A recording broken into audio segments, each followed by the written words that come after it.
L'embellie financière vient du pétrole. Je vous ai dit, nous sommes 4 millions d'habitants, nous produisons plus de 120 millions de barils de pétrole par an. Et je viens de dire ici, on a découvert le pétrole en haute mer qui va produire, qui va produire 146 000 barils par jour. Vous prenez les 240 000 plus 146 000, vous avez le total, ça va encore monter. Mais il ne suffit pas d'avoir l'embellie. Le problème de savoir où va cet argent. Et dans les routes, dans les infrastructures. Où? Pointe-Noire d'Olizy. Mais Pointe-Noire d'Olizy, c'est un prêt chinois, chers amis. Pointe-Noire d'Olizy, c'est un prêt chinois. Et Mbulu, c'est un prêt chinois. L'aéroport de Brazzaville, c'est un prêt chinois. Et tout est prêt. Et la Chine vient encore de faire des contrats de prêts. Mais l'argent du Congo sert à quoi? Si nous devons nous endetter autant pour financer ces quelques petites bricoles-là, mais où va l'argent du Congo? Je vais vous donner un exemple. Prenons cette année, 2013, le budget congolais, 4 197 milliards de francs CFA. Nous sommes fin avril. Fin avril, c'est le 4e mois, il nous reste 8 mois pour l'exécution budgétaire. Vous savez ce qu'on a fait de ce budget? Mais rien du tout. Et à la fin, il sera peut-être exécuté à hauteur de 60%. Mais les 40% là sont où? Mais ça va dans les caisses, on garde pour les générations futures. Mais d'abord, barrer cette idée-là, il n'y a pas un compte de génération future. Ça n'existe pas dans notre pays. Ça, il y a un ministre qui ne comprend rien qui l'a dit, mais ça n'existe pas dans notre pays. Ensuite, je vous donne toujours l'exemple là. Chaque année, lorsque le gouvernement fait un budget, il prend le baril de pétrole au prix du marché, il déduit 6 dollars de cote, compte tenu de la qualité de nos huiles. Ensuite, il déduit au moins 10 dollars qu'on appelle de précaution. Donc en moyenne, il y a 16 dollars d'enlevé. Normalement, à la fin de l'année, le gouvernement devait dire, bon, nous avons vendu tant de pétrole à tel prix réel du marché, c'était tant. Et on regarde la différence. Or, ces dernières années, on a vu que c'est toujours au-dessus du prix par lequel on a fait le budget. Mais le différentiel, là, on n'a jamais réintégré ça au budget. Là, cet argent est où? Et président, Deuxièmement, attendez, je n'ai pas fini. Deuxièmement, chaque année, vous avez suivi, depuis 2003, chaque année, on a fait un budget toujours avec excédent. Et nous avons calculé, en prenant une moyenne, que la moyenne, c'est 1200 milliards de francs CFA d'excédent budgétaire. Par an. Par an. On avait dit, quand moi j'étais à la Banque centrale, j'ai ouvert un compte qui s'appelle le compte de stabilisation des recettes budgétaires. Que tout excédent budgétaire, en fin d'exercice, doit être logé dans ce compte-là. Mais ce compte-là n'a pas ces excédents budgétaires. Ils sont où? Il n'y en a pas dans notre pays là. Où sont ces excédents? Bien. Parce que vous avez voix au chapitre, s'ils ont créé un compte spécial, vous ne pouvez pas le savoir. Mais monsieur, vous oubliez que je suis un banquier, vous avez dit qu'il était financier. Oui. Donc j'ai toutes les informations financières. Je vous dis que dans aucune banque ici au Congo, ça n'existe. Alors, ça n'existe pas. Si ça n'existe pas, posons-nous la question, où est cet argent? Mais je vous donne l'information. Le Congo est le pays, pourtant, qui souffre, il y a la misère, mais qui entretient des comptes dans les paradis fiscaux. Pourquoi faire? C'est pour qui? Où, par exemple? Vous connaissez les paradis fiscaux, ce n'est pas à moi de vous apprendre. Vous connaissez les paradis fiscaux? Apprenons au peuple qui nous suit. Les téléspectateurs veulent mais comprendre. vous connaissez le Luxembourg, le Liechtenstein, la Suisse, vous connaissez les îles Vierges, les îles Caïmans, etc. etc. Vous en même aviez le Golfe. votre temps? Comment? Vous en aviez également quand vous étiez aux affaires? Quand j'étais ministre des Finances, oui. vous n'avez pas d'argent à mettre dans les paradis fiscaux et moi je ne l'aurais jamais accepté. Voilà la différence avec moi. Mais le pouvoir dit de vous que partout où vous êtes passé, Oui. vous avez été un mauvais élève, on a cité UDC, les banques où vous êtes passé, vous n'étiez pas un bel exemple. Mais quand c'est dit par des incompétents, pourquoi vous voulez que je réponde? Ils n'ont même pas la compétence que j'ai. Je ne peux pas répondre aux incompétents, ils ne comprennent rien du tout. Alors je ne peux pas répondre aux incompétents, je parle avec des gens qui ont la même compétence que moi. Donc laissez ces histoires-là, dites par comment on appelle ça? Les mains inexpertes, les profanes comme on dit. Mais le président, mais cependant, il y a quand même la Cour des comptes qui veille à la bonne gérance des finances publiques. Vous avez déjà lu un rapport de la Cour des comptes du Congo? Oui, mais il siège tout le temps. Est-ce que vous avez déjà lu un rapport de la Cour des comptes du Congo? Je n'en ai pas lu. Mais voilà. Vous, en tant que financier. Mais je n'ai jamais lu. Je n'ai jamais lu non plus. Mais le FMI confirme qu'il y a une embellie financière au Congo de 5%, prévision 5% pour l'année 2013. Ça veut dire qu'il y a une bonne gouvernance. Mais non. Regardez, ce dont parle le FMI, c'est le taux de croissance. Ils disent que la croissance va être de 5% au Congo l'année prochaine. Mais la croissance du Congo, vous avez entendu ce que je l'ai dit, je n'ai jamais cessé de le dire, c'est une croissance creuse. Elle est due à quoi? On prend le pétrole. Cette année, on produit X barils de pétrole. L'année prochaine, ça fait X barils. La différence vous donne la croissance. C'est essentiellement le pétrole. Alors que lorsqu'il y a croissance dans un pays où le développement existe, on sent immédiatement l'effet sur les habitants de ce pays-là. Mais ici, pendant que le FMI dit qu'il y a une embellie, la croissance est de 5%, mais les Congolais sont de plus en plus pauvres et malheureux. Ils meurent de maladies tous les jours. Donc il n'y a pas de croissance du point de vue de la qualité. C'est ce qu'on appelle la croissance creuse parce qu'elle ne profite pas au peuple. C'est ça la croissance. Je pense qu'il faut un jour que nous fassions un en tant grand que financier, forum, qu'on vous apporte les éléments pour permettre aux journalistes de mieux apprécier ce que dit. Mais le Fonds monétaire est également une institution politique, même si elle est financière. Elle est aussi politique. Les chiffres qu'elle prend, bon, il essaie de faire quelques corrections, mais les chiffres produits par le gouvernement, on dit, bon, voilà, c'est ça le vrai chiffre. Ne nous créez pas des problèmes. C'est ça le Fonds monétaire. Comment on fait, vous, en tant que financier, nous voulons comprendre, comment on fait lorsque, évidemment, le pays est dans une certaine croissance, quoi qu'elle soit creuse, mais de ce point de vue-là, il y a quand même de l'argent, il y a quand même l'embellie financière.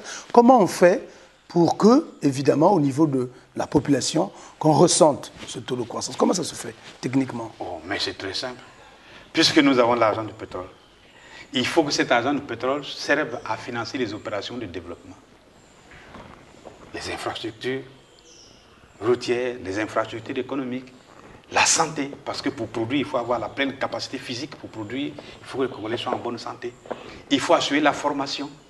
Le Congo n'a pas de formation. Il n'y a que cette université Mariem Gwabi qui existe depuis longtemps. Il n'y a aucune école d'ingénieur ici. Il n'y a aucune école de gestion ici. Il n'y a rien. On va construire l'université de Kintélé. Pour aller enseigner le sassoïsme. Si c'est ça, bon, ça ne m'intéresse pas. Mais voilà ce qu'on appelle développer un pays. La formation, la recherche. Il n'y a rien du tout ici au Congo. Donc l'argent que nous tirons ne profite pas au peuple congolais parce que ce qui touche aux Congolais n'est pas financé par cet argent-là. Ce qui touche aux Congolais. Pourquoi voulez-vous que ça touche les Congolais? Ça ne peut pas toucher. Pour ça, je dis la croissance est creuse. Parce qu'on n'utilise pas cet argent au profit des Congolais. Dans la vie des Congolais au quotidien en matière de santé, d'éducation, en matière d'emploi, en matière de développement économique. Il n'y en a pas. Mais il vous est permis, vous, en tant qu'opposition, de décrier un certain nombre de choses. Est-ce que vous ne pouvez pas toucher les organisations de Bretton Woods lorsqu'il y a un problème? Vous n'avez pas de mécanisme, surtout que vous êtes un grand financier, au moins pour décrier tout ça. Je peux vous dire que tout ce que nous disons là, le FMI en détient. C'est des gens très informés, hein, ne vous en faites pas. Ils ont toutes ces déclarations, ils savent ce que nous proposons. Ils savent qui nous sommes. Vous voyez? Ils savent qui nous sommes. Donc quand nous parlons, ils disent, ah, ça vient d'un tel, c'est bon. Ou c'est mauvais. Quand c'est le mensonge, ils disent, oh, c'est du n'importe quoi. Voilà comment les Congolais peuvent profiter. Nous avons une matière première qu'on nous a. Mais c'est une matière première qui n'est pas éternelle, elle va finir. Mais il faut préparer après cette matière première. Mais à côté, il y a le bois. Est-ce que le bois n'apporte pas assez de... Quel bois? C'est fini le bois. Le bois n'apporte plus rien du tout. On continue à l'exploiter. On continue à exploiter. Qui continue à exploiter ce bois-là? Mais c'est le gouvernement avec les sociétés. Quelle est la production? Vous connaissez la production actuelle du Congo? Nous avons notre production a chuté de plus de 50%. Donc on n'apporte plus grand-chose dans le budget. Mais Président, quand vous dites, vous êtes dénoncé que rien n'est fait avec cet argent, quand on remarque que dans tout le pays, sur le plan sanitaire, les infrastructures, les hôpitaux sont construits, les centres de santé intégrés sont construits, c'est quand même contradictoire avec ce que vous dites. Citez-moi, vous êtes mieux informé que moi. Citez-moi où. Ben, vous avez l'hôpital de Luanjili, ça a été construit par le gouvernement congolais. Vous venez de Pointe-Noire. Vous savez ce qui se passe à Luanjili, construit par les Chinois. Ce n'est même pas l'argent du Congo, c'est un financement sur le prêt chinois. L'hôpital d'Oyo. L'hôpital d'Oyo. Vous saluez le président peut-être. Il y a combien de malades là-bas? L'hôpital d'Oyo. Mais ça va concerner tout le Nord Congo. Quel est le Nord Congo? Vous êtes sûr que le Nord Congo va aller se soigner à Oyo? Vous ne connaissez pas Oyo, n'en parlez pas. Mais c'est le Congo. Tout ce qu'on a construit au Oyo, c'est un hôtel de 5 étoiles. Mais c'est pour le bien du Congo. Ah bon? À Lima Palace. À Lima Palace, c'est pour le bien du Congo? C'est le bien du Congo. Qu'est-ce que ça nous apporte? Rien du tout. Mais sur le plan touristique. Ah bon? Il y a des combien de touristes qui touristes? vont passer par là. Ah bon? Les Libyens, les mercenaires. Si c'est pour ça, bon, si vous êtes d'accord avec les mercenaires, d'accord, ils n'ont qu'à arrêter d'embrouiller l'hôtel. Vous êtes sûr que... Alors, Président, à vous entendre parler, vous êtes une figure de proue de l'opposition congolaise, vous êtes un grand cas de ce pays. À vous entendre parler, vous rendez le peuple congolais très dubitatif quant à l'avenir. Est-ce qu'on va dire que notre pays, finalement, est à terre? Le pays est à terre, ce que je demande aux Congolais, c'est d'ouvrir les yeux et de se mettre debout. Parce que le pays est à terre. S'il ne se met pas debout, et ça va continuer comme ça, chacun nous payera. Ne vous faites aucune illusion. Mais regardez, même votre propre profession n'est pas développée. Pourquoi? Votre propre profession, là, c'est pas développé. Vous pouvez me dire qu'ici, là, la communication télévisuelle est développée? Pas du tout. Pourquoi? Mais parce que les conditions générales ne le permettent pas. Et si les conditions générales le permettent, qu'est-ce qu'il faut faire? Il faut changer de politique pour que les conditions générales le permettent. À ce moment-là, vous apportez des propositions et puis Mais nous les faisons, nous les faisons, nous les faisons. Vous n'avez pas lu? Vous n'avez pas lu mes 100 propositions alors? Si, si. Mais alors, mais c'est déjà des propositions. Le pouvoir peut prendre pour aller lire, pour dire, ah, faisons comme il avait dit ici. Mais ça, ce n'est que la théorie, Président. Pourquoi théorie? Entre 100 propositions, pratique, oui. 100 propositions, ce n'est pas la théorie. Écrits, mais dans la pratique, vous allez ressembler un jour à ceux que vous critiquez aujourd'hui au pouvoir. Attendez que ce pouvoir qui casse le Congo s'en aille, vous verrez. Mais Président, comment vous dites que rien ne se fait alors qu'il y a bien l'industrialisation du Congo qui se fait vous connaissez à travers des zones économiques spéciales? Les zones économiques spéciales, parlons-en. Et on a dit, il y a 3 zones. Pointe-Noire, Brazzaville et Oyo. À Oyo, première réalisation économique, hôtel de 5 étoiles. Moi, j'avais qualifié à l'époque que ce serait un hôtel pour tourisme sexuel. C'est ça qui développe le Congo. Pointe-Noire, il y a quoi? Il n'y a rien que le pétrole en mer. C'est ça, zone économique spéciale. Quel est le projet à Pointe-Noire qui se fait en dehors de ce pétrole? Il n'y en a pas. Non, mais il y a des ports qui vont se construire. Des ports mais écoutez, vous venez de Pointe-Noire. Ne croyez pas que je dise que vous ne vous informez pas. Mais tout ce qu'on raconte là, le port, vous savez qu'on a dit qu'on allait construire un chemin de fer qui allait partir sur Kawiso, qui allait passer par, je ne sais pas où, Bazanaga, sur Kawiso. On en parle maintenant là? On n'en parle plus. À l'époque, j'ai dit, mais comment on peut parler d'un projet comme ça, ce n'est même pas budgétisé? Ce n'est pas budgétisé, on en parle comment? Qui a venu financer ça? Construit par les Coréens? Non, soyons sérieux. Heureusement que maintenant on n'en parle plus. L'industrialisation ici à Brazzaville, Maluku, c'est quoi? C'est de la blague. C'est exactement les histoires de briqueterie là. Les histoires de briqueterie là. Et on fabrique les chaussures en plastique là. Mais ça, il y a des privés congolais qui le faisaient. Vous appelez ça l'industrialisation? C'est du n'importe. Mais ce n'est pas une zone. Vous savez combien d'argent on a déjà mis là-dedans? Près de 200 milliards de francs CFA. Allez visiter. C'est des opérations pour voler l'argent. Ce n'est pas pour développer le pays. Et vous avez visité le kolkhoz là, qu'on a mis sur la route là pour construire des petits poulets. Le kolkhoz là. Vous avez visité ça? Qu'est-ce que ça fait pour le Congo? Non. Quand on parle de développement d'un pays, ça doit faire partie d'une politique cohérente. Il n'y a pas de politique économique ici. Les petits trucs qu'on fait comme ça, là, nos pays, ça n'a aucune politique. Donc ça n'a aucun lien. Nous, en économie, nous les économistes, on dit il y a les effets d'interaction, il y a les effets d'entraînement. Pour toute décision d'investissement, on considère ces deux effets-là. Vous voyez? Donc on parle en termes de multiplicateur économique. Vous avez le multiplicateur financier, c'est-à-dire que l'argent va augmenter. Le multiplicateur économique, l'interaction et l'entraînement, ça va entraîner la naissance d'autres unités économiques. C'est ça l'économie. Et ça réserve d'une politique. Mais ce n'est pas la débrouillardise de quelqu'un quand il a dormi. Ah, il y a un mécontentement de le pays. Alors allez dire qu'on va construire la zone industrielle. Mais non, soyons sérieux. Mais tout est dessiné dans son programme de société, le chemin d'avenir. Il a la volonté, le président s'assoit à la volonté. Je l'avais pas lu. Les collaborateurs, certainement. Je ne l'avais pas lu. J'ai toujours dit, je ne l'avais pas lu depuis longtemps. Il n'y a pas longtemps, quelqu'un me l'a donné, j'ai jeté un coup d'œil, j'ai failli vomir, j'ai jeté. Parce que ça ne vaut strictement rien. Il faut quand même lire, président. Je l'ai lu en entier, mais ça m'a failli me faire vomir et je l'ai jeté. Pourquoi? Mais parce que dedans, c'est n'importe quoi. On vous dit dedans qu'on va moderniser le Congo, on va moderniser l'industrie. Non, écoutez, pour moderniser, il faut d'abord construire. Pourquoi voulez-vous moderniser quelque chose qui n'a jamais été construit? Pour moderniser une industrie, il faut qu'elle existe. L'industrie n'existe pas, vous allez moderniser quelle industrie? C'est des vœux pieux qu'on lance comme ça. Ça, c'est la politique ancienne, là. Vous voyez, au temps de l'indépendance, quand il y avait les vieux présidents comme les Yulu, les Pango, tout ça, ils racontaient des choses comme ça parce que eux, ils ne comprenaient rien du tout en matière politique. Vous voyez le plan, je ne sais pas si vous avez lu le plan de développement qui a été fait au temps de Yulu, là. Créer le maïzéré, des trucs comme ça, là, des petits projets comme planter les oranges, ici et là, qui ne correspondaient à rien du tout. Et c'est ce que nous faisons aujourd'hui.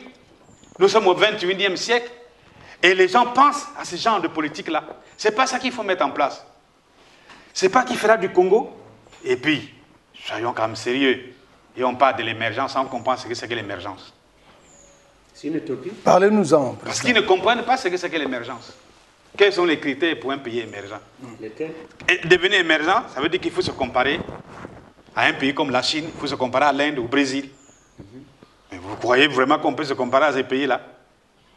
Quand nous ne sommes même pas capables de fabriquer une petite aiguille, même pas une sandale en plastique, vous direz que vous devez dire que nous sommes pays émergents. Quand tous les jours il n'y a pas d'électricité, dans ce pays-là il n'y a pas d'eau, il n'y a rien du tout. C'est un pays émergent. J'étais en train de suivre ce matin, là, je suivais Télé Congo. J'ai vu une ambition. Le ministre de l'eau, là. Mais l'ambition qui vient après 30 ans. Quand on a été au pouvoir pendant 30 ans, l'ambition vient à la 30e année. Non, le ministre de l'eau a dit quoi? Soyons sérieux. Le ministre de l'eau, ah non, puisqu'à Brazzaville, il n'y a pas d'eau. Il y a des secteurs qui n'ont pas l'eau depuis 6 mois, depuis 1 an. Alors, non, c'est une honte. On fait venir Veolia ici. Bon, Veolia va nous aider à distribuer l'eau. Mais distribuer quelle eau? Vous avez fait quelle canalisation pour conduire l'eau, pour transporter l'eau, pour que Veolia distribue? C'est quoi ces conneries-là? Je l'étais en train de le suivre là. C'est un petit frère, il a perdu de cheveux, je crois que c'est à cause de ça qu'il a perdu ses cheveux. Mais ce n'est pas sérieux. La rencontre nationale des forces vives va décrypter, va passer au peigne fin et va dire, voilà, les besoins des Congolais dans tous les secteurs. En face, qu'est-ce que nous avons? Les ressources pétrolières, les autres ressources comme le bois. Qu'est-ce qu'on en fait? Comment on va faire? Et on va arrêter les décisions. Et c'est ça qui va conduire le Congo vers le développement. Mais ce n'est pas ce qu'on fait aujourd'hui. Les municipalisations, c'est une connerie. Je l'ai toujours dit. Les municipalisations, c'est une connerie. Vous êtes à Point-Noir, il y a eu une municipalisation à Point-Noir. Je suis venu à Point-Noir, j'ai pris ma voiture, j'ai roulé dans tout Point-Noir, j'ai dit, mais il y a eu une municipalisation ici, oui, mais qu'est-ce qu'on a fait ici? Rien. Il y a eu une municipalisation dans l'Oniari. Moi, je suis allé. J'étais à Dolisie. Il y a un petit hôpital, là, on a mis la peinture. Hein, on a un marché en étage. Mais le marché à étage, il faut mettre quelque chose dedans. Comme on a marché, on a construit à Oyo. Allez à Oyo. Même pas un manuel qu'on vend à ce marché-là. Alors, ça sert à quoi? On a fait dans le pool ici, là. Il y a eu un héliport, la résidence du président. Ici, la maison du préfet. Là où travaille le préfet. Mais les gens du pool continuent à souffrir. Mais si j'ai mes relations qui veulent venir investir au Congo, ça veut dire que ce sont des relations sérieuses. Ce n'est pas les vendeurs d'illusions. Or, notre pays n'est pas propice à l'investissement privé étranger. Ici, il n'y a pas de loi. Tout est corruption. Vous ne pouvez signer aucun papier si vous n'avez pas corrompu quelqu'un. Mais le climat des affaires est quand même propice. Non, monsieur. Nous sommes 183e sur 185 pays au monde. 183e sur 185 pays. Le climat est des plus néfastes aujourd'hui dans notre pays. Il n'y a pas de justice. Comment quelqu'un peut venir créer une entreprise ici? Notre pays va très, très, très mal. Parce que la situation est mauvaise dans tous les secteurs. Notre pays est en danger parce qu'aujourd'hui, pour les besoins de conservation de pouvoir, il est arrosé par des quantités énormes d'armes et de munitions de destruction massive. Il est aussi en danger parce que notre pays aujourd'hui est envahi par des mercenaires de tout poil, par des milices prêts à appuyer sur la galerie pour tuer les gens. Le pays est en danger. La seule façon de sortir de cette passe difficile pour notre pays, qui menace notre vie au quotidien, même physiquement, alors il faut que chacun fasse preuve de sagesse, à tous les niveaux, du côté du pouvoir comme du côté de l'opposition, pour que la classe politique, les forces vives nationales congolaises se retrouvent dans un grand rassemblement que nous nous appelons les États généraux, pour décrypter, pour que dans la paix, nous trouvions des solutions aux problèmes qui posent, qui minent notre pays. Que nous préparions dans la paix, la quiétude, l'alternance qui va se produire en 2016, puisque le dernier mandat du président Sassou arrive à expiration à cette date-là. Qui s'en aille, sans qu'il y ait encore des heurts, que le sang des Congolais soit versé. Voilà ce que je peux lancer. C'est un appel. Et que les Congolais le comprennent. Si on ne passe pas par cette voie-là, l'inquisition, l'arbitraire, la tricherie et la duperie n'ont jamais payé dans un pays.